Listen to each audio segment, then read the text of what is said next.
After my surgery complications, I texted, "Please, I just need someone to sit with the kids."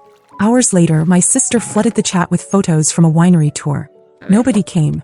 3 weeks later, still on pain meds in my hospital bed, I woke up to 68 missed calls and a Venmo request from my mom, $2,600 urgently.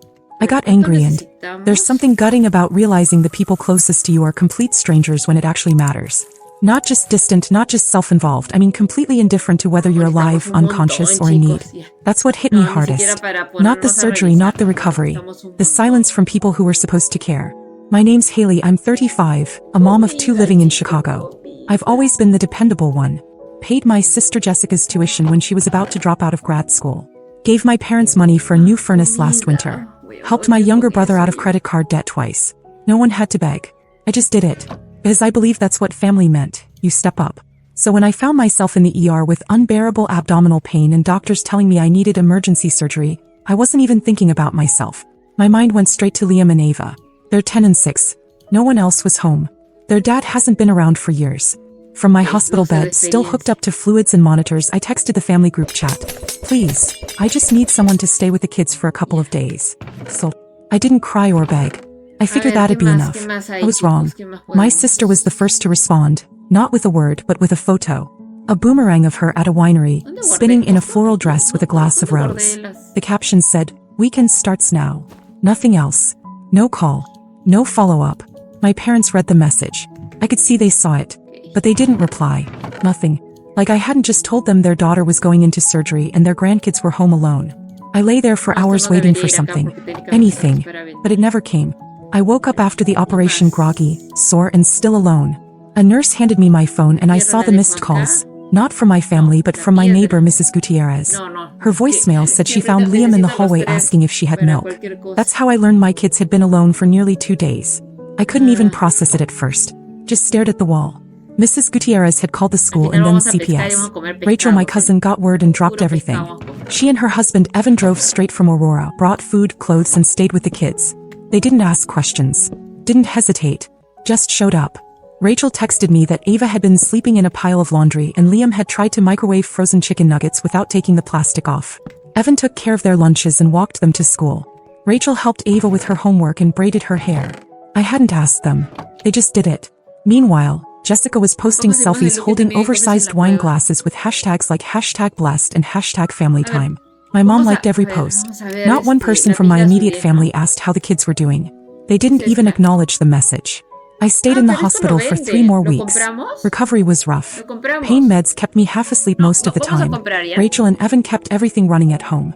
I didn't know what I would have done without them. And the truth was, I didn't want to think about it. Then one morning I woke up, looked at my phone and saw it. 68 missed calls from my mother. And a Venmo request for $2,600. The note just said urgent. No message about me. No question about the kids. Just that. And that's when something snapped in me. For the first time in my life, I felt completely done. There's something humiliating about waking up in a hospital bed, still foggy from painkillers, and seeing 68 missed calls from your mother. Not because she's worried about you, but because she wants money. Not one message asked if I was alive. Not one asked about Liam or Ava.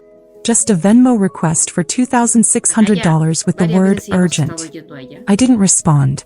I just stared at the screen, my heart racing like I was seeing something I wasn't supposed to. But it was all right there, black and white. I was nothing more than a wallet to them. She called again that afternoon. I picked up. Without even asking how I was doing, she launched into it. Said my brother's car had broken down, that he couldn't get to class or his job. He said if I cared about my family, I'd help. I waited. Waited for her to acknowledge that she hadn't even responded when I begged for someone to stay with my kids. Waited for her to ask about the surgery. Nothing came.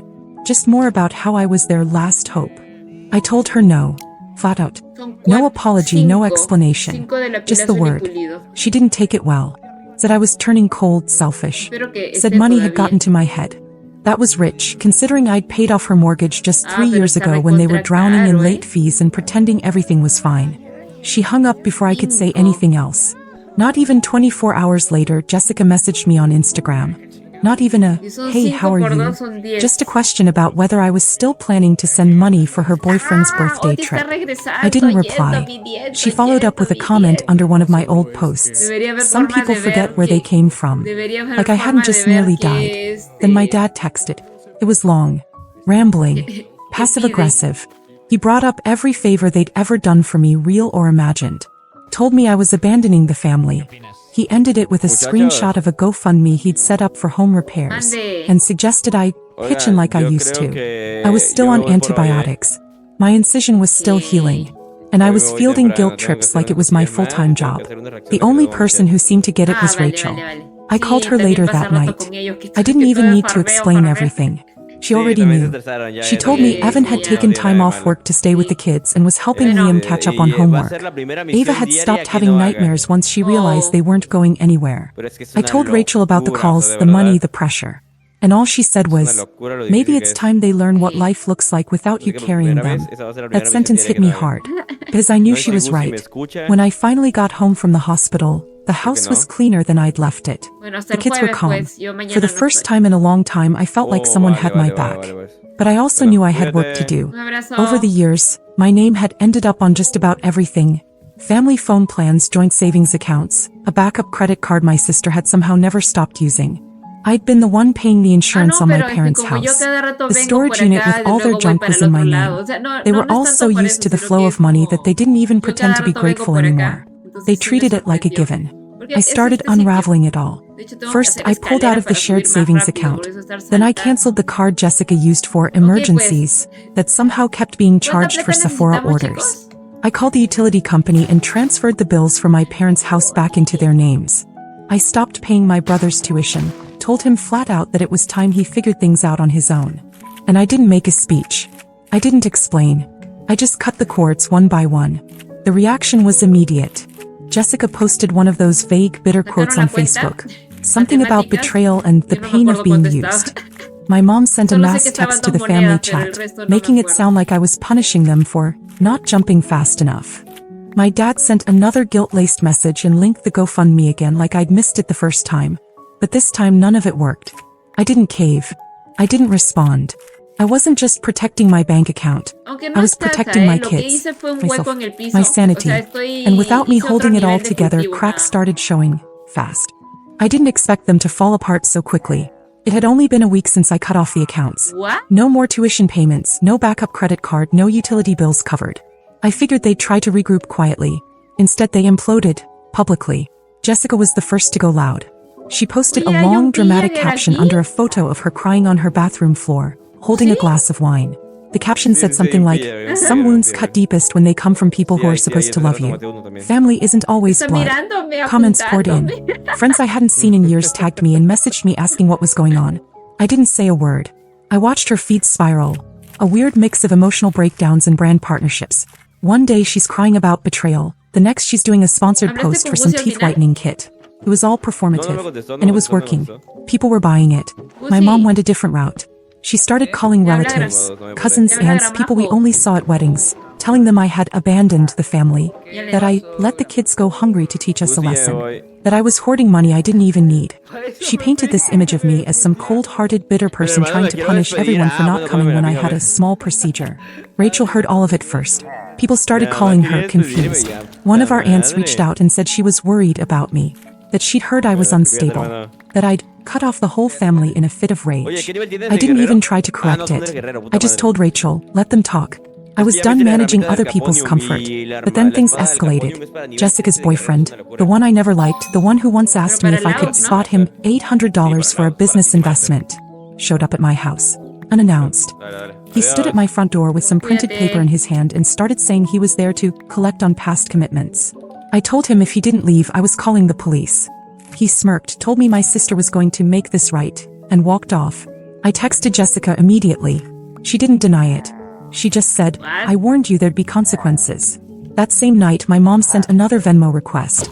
This one for $1,100, labeled urgent medication for dad. My dad then called me himself, and when I didn't pick up, he left a voicemail saying that I was tearing the family apart. But here's the thing. The family was never whole. It just looked that way because I kept patching it together. What none of them expected was that I wasn't alone anymore. Rachel and Evan had my back. Mrs. Gutierrez had filed a formal complaint with CPS about how my kids had been left without care, and they contacted me to follow up. Not because I was in trouble, but because she'd made it clear the issue had been neglect by my family. CPS closed the matter within a few days after confirming everything was stable. But it left a paper trail, and I kept all the receipts, screenshots, messages, voicemails, photos, even the old group chat where they ignored me while I begged for someone to stay with Liam and Ava. It all built up slowly, one event after another, and I knew the time was coming to stop staying quiet. I used to think that if I just stayed quiet long enough, things would settle. That if I ignored the noise, the guilt-tripping, the whispered blame, it would burn out on its own. But then Liam's school called. It was his counselor. She said they were a little concerned after an in-class assignment. The kids had been asked to draw their families. Liam's drawing showed Rachel, Evan, Ava, and himself. No one else. Not even me. When asked where I was in the picture, he just said, "Mom was sick. Rachel and Evan took care of us." I sat there holding the phone, unable to move. My son hadn't drawn his grandparents, his aunt, or his uncle. The people who claimed to love him the most weren't even in the picture. And I understood why. They hadn't been there when it counted. Then the counselor said something else. There had been anonymous phone calls to the school, complaints that my children had been left alone, that I was an unfit parent, that someone needed to look into it. She told me the number was private, but the school had traced its origin to a Florida area code. My parents' Florida condo. That was the last thread. I didn't even hesitate. That night I wrote everything down, a full detailed post. I didn't use names. I didn't have to. I laid out the dates, the surgery, the ignored messages, the missed calls, the Venmo requests, the pressure, the smear campaign. I attached screenshots of texts, the group chat where they read my plea and stayed silent, the request for $2,600 while I was on pain meds in a hospital bed. I posted it on Facebook where every aunt, cousin-in-law, church friend, and high school classmate could see it. And it exploded. The comments started within minutes. At first it was people saying they were sorry. Then the truth started coming out. Extended family, old friends, neighbors, people I barely remembered started messaging me with their own stories. Things I had no idea about. One woman, an old babysitter from when I was 12, said she once caught my mom threatening to cut off contact with Rachel's family unless they started pulling their weight. Another cousin told me he had been pressured into co-signing a loan for my brother years ago and was still paying it off. But what really flipped everything upside down was a message I got late that night. It was from Jessica's ex, a guy she dated back in grad school. We'd met once, briefly years ago. He told me that what I was going through wasn't new, not even for Jessica. He said that when they were still together, Jessica had faked a medical emergency, told her professors and friends that her appendix had burst, raised over $4,000 through a GoFundMe. She never had surgery. She spent the money on a Cancun vacation. He had proof. Emails, screenshots, even the plane tickets. She told everyone she was recovering quietly at a friend's house while she was actually drinking cocktails on the beach. I couldn't believe it, but at the same time I could. It tracked. He offered to send me everything. Not for revenge. He said he didn't want to be part of the lie anymore. And then, the unexpected twist that I never saw coming. I got a call from my grandmother. My mom's mom. We hadn't spoken in over a year. She's 83 and usually stays out of the family mess. But she told me she saw the post. Her voice shook when she said she'd always known something was wrong, that she'd seen how my mother treated me, but she kept quiet because no one listened when I tried to warn them. Then she apologized. That stopped me, because in all the years I'd been shamed, used, or manipulated, no one in that generation had ever once said the words, "I'm sorry." Before we hung up, she said something I'll never forget. "You didn't destroy the family, Haley. You just stopped letting them destroy you." And it stuck. Because for the first time in years I felt like I wasn't the crazy one. I wasn't ungrateful. I wasn't cold.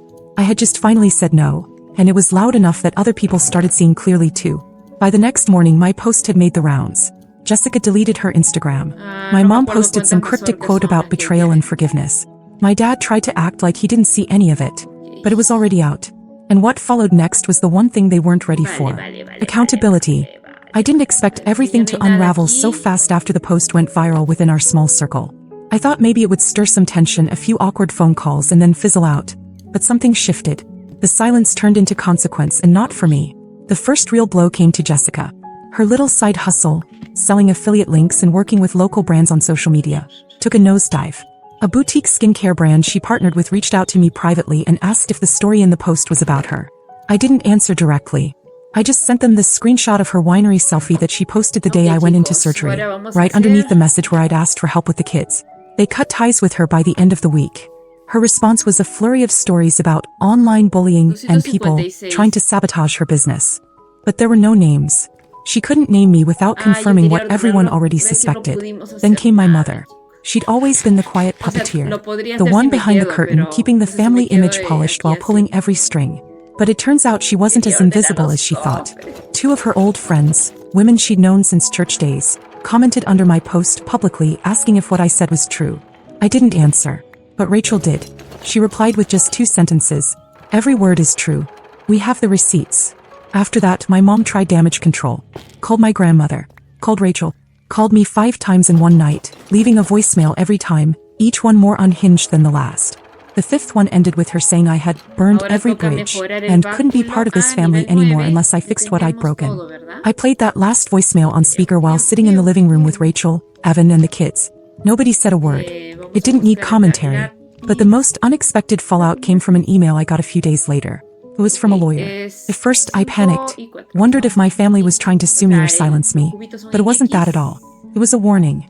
Years ago, my parents had opened a shared account with me when I helped them manage a property they were renting out. I'd forgotten all about it. Turns out my name was still on it, and they'd recently tried to move funds from it without my consent. The account had triggered a flag because the signature didn't match. The lawyer, who handled the property's legal paperwork back in the day, was letting me know I might want to look into it. When I did, I found they tried to access nearly $8,000. Money I didn't even realize was still in the account. They hadn't just tried to manipulate me emotionally. They were still trying to drain me financially behind my back. I froze for a moment. Then I went cold. I transferred the funds into a trust, one that only my kids could touch in the future. Then I filed a report, not to start a lawsuit but to protect myself. I closed every old financial tie that still connected me to them. And just like that, the bridge burned completely. But this time I wasn't sad. I wasn't panicked. I was free. My cousin texted me that night. They thought they were untouchable. They forgot you were the one holding everything up. And she was right. Without me, they weren't just exposed. They were unraveling. Jessica had no sponsor money. My parents were struggling to keep up with bills.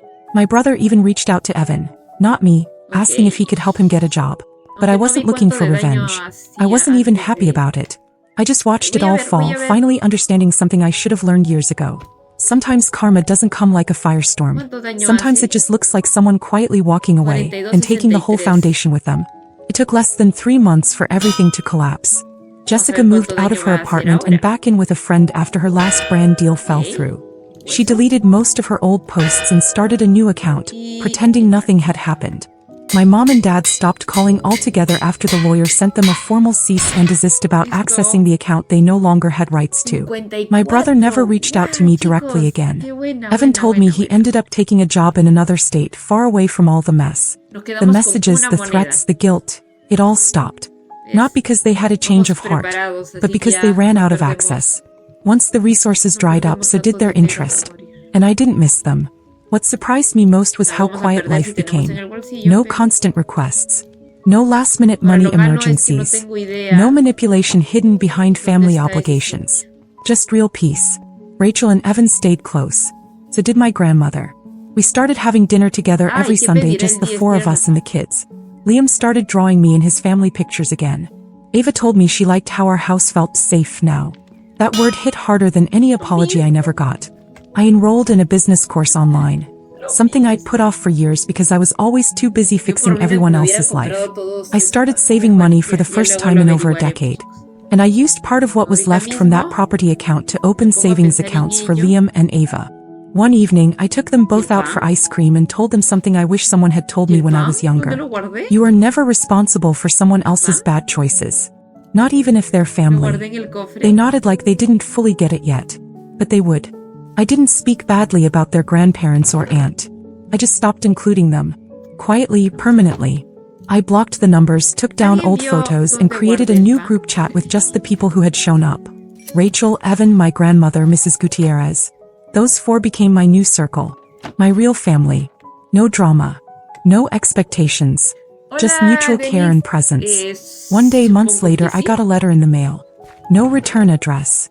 Just a handwritten note inside that said, "We didn't know what we had until you were gone. We're sorry." I didn't even need to guess who sent it. I folded it up, placed it in a drawer, and didn't respond. Not because I was bitter, but because I no longer needed anything from them. Not money, not approval, not closure. I already had everything I needed. The real lesson wasn't about betrayal. It wasn't even about revenge. It was about power. About how much of mine I had been handing away for years in the name of family. And how good it felt to take it back. Not loudly. Not dramatically. Just completely.